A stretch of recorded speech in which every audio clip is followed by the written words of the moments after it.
รูใส่ใจนักเรียนดีมากค่ะสูงวัยอยากเริ่มออกกำลังกายควรเริ่มออกจากท่าอะไรดีคลิปนี้พิมพ์จะมาอธิบายให้ทุกคนได้ฟังกันค่ะซึ่งวันนี้พิมพ์มีแขกรับเชิญพิเศษเป็นนักเรียนออนไลน์เทรนนิ่งที่อายุ 61 ปีแล้วเดี๋ยววันนี้พิมพ์จะพาเขามาออกกำลังกายและเดี๋ยวจะอธิบายให้ทุกคนได้ฟังไปพร้อมๆกันเลยค่ะปึ๊บลงหายใจเข้าและขึ้นหายใจโอเคค่ะพี่กุ้งโอเคแล้วเหยียดขาข้างได้แล้วคอนโทรลค้างเอาไว้ดีค่ะพี่กุ้งแล้วขอแค่เกรงท้องนั่นแหละค่ะแล้วหายใจเข้าออกสบายๆปกติเยี่ยมมากดีค่ะพี่กุ้ง5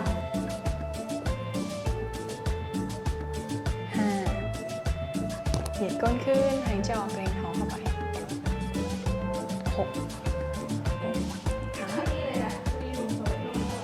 ชึบฝั่งซ้ายคู่เดียวค่ะขวาก่อน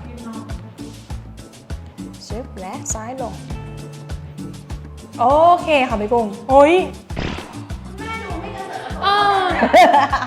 หลังแบบสบายมากมาเดี๋ยวพิมจะสรุปให้ฟังนะคะ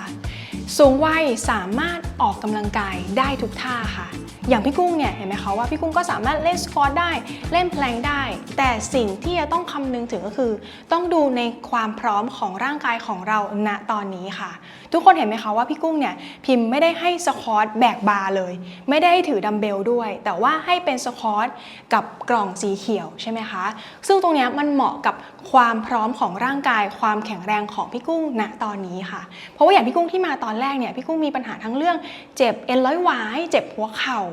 นะคะเวลามาถึงปุ๊บพิมจะให้พี่กุ้งเนี่ยมาแบกบาร์เลยมันก็เป็นไปไม่ได้ใช่ไหมคะทำให้เสี่ยงบาดเจ็บด้วยซ้ำไปเราก็เริ่มจากท่าที่มันเหมาะกับพี่กุ้งตอนนี้ก่อนค่ะถ้าถามว่าในอนาคตพี่กุ้งจะไปสามารถเล่นเหมือนวัยรุ่นได้เลยไหมไปเดดลิฟต์50 กิโล60 กิโลได้ไหมคำตอบก็คือเป็นไปได้ค่ะแต่อย่างที่พิมบอกก็คือ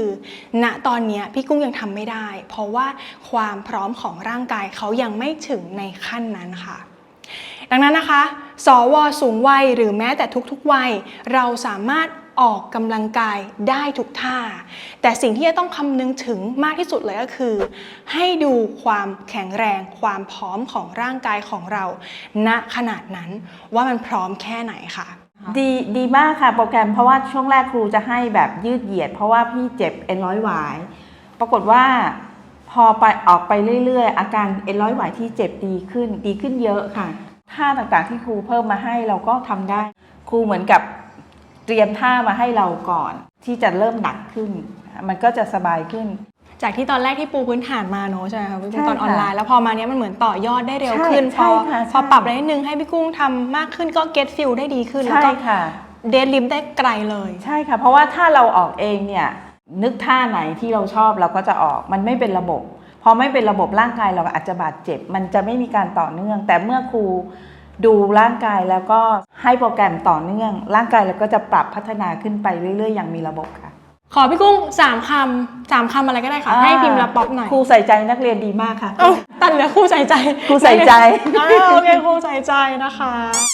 ใครที่เป็นสูงวัยแล้วอยากมีโปรแกรมที่มันเหมาะสมกับความแข็งแรงของเราก็สามารถสมัครกันเข้ามาได้นะคะในคอร์ส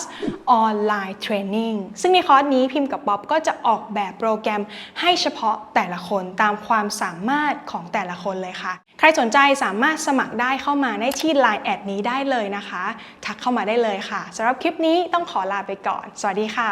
ขอบคุณมากค่ะพี่กุ้งวันนี้ขอบคุณนะคะหลังแบบสบาย